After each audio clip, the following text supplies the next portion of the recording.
want to raise an issue that I think has been lurking out there for 2 or 3 weeks and cast it specifically in national security terms. You already are the oldest president in history, and some of your staff say you were tired after your most recent encounter with Mr. Mondale.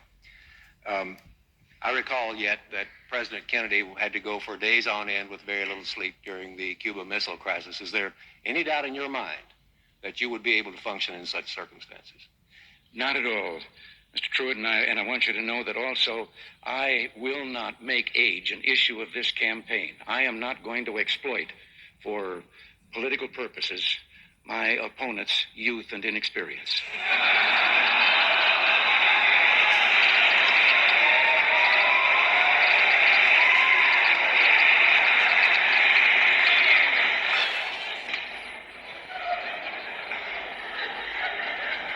If I still have time, I might add, Mr. Truitt, that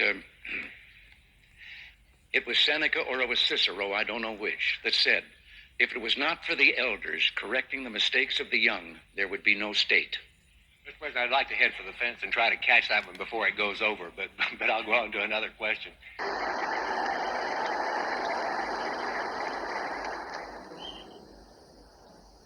Mr. Speaker, Mr. President, distinguished members of the Congress, honored guests, and fellow citizens. Today marks my first State of the Union address to you, a constitutional duty as old as our republic itself.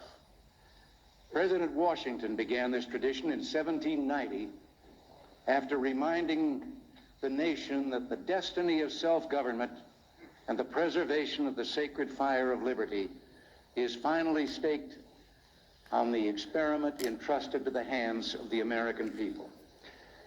For our friends in the press who place a high premium on accuracy, let me say, I did not actually hear George Washington say that.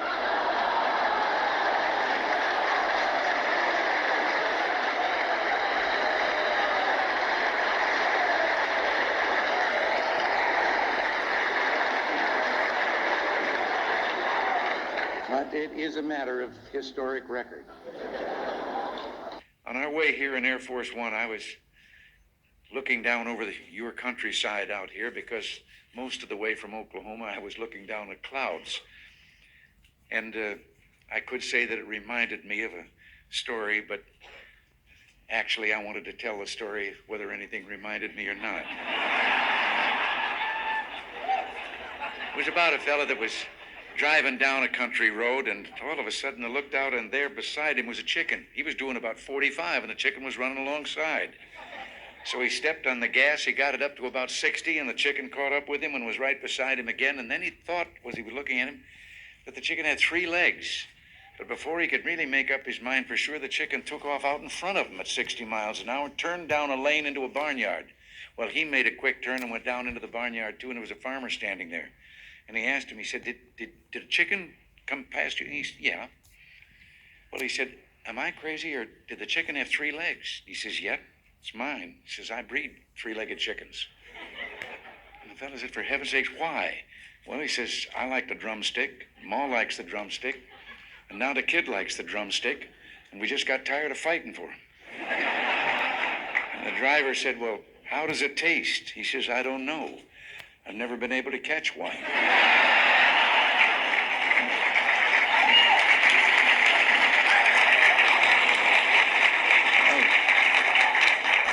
Well, seriously, since... Thank you very much. Thank you all. Thank you. As Henry VIII said to each one of his 6 wives, I won't keep you long.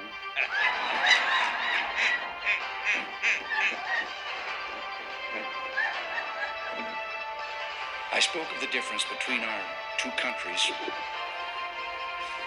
I try to follow the humor of the Russian people. We don't hear much about the Russian people. We hear about the Russian leaders. But you can learn a lot because they do have a sense of humor, and you can learn from the jokes they're telling.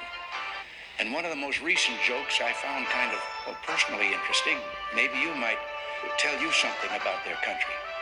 The joke they tell is that an American and a Russian were arguing about the differences between our 2 countries. And the Americans said, look, in my country, I can walk into the Oval Office, I can hit the desk,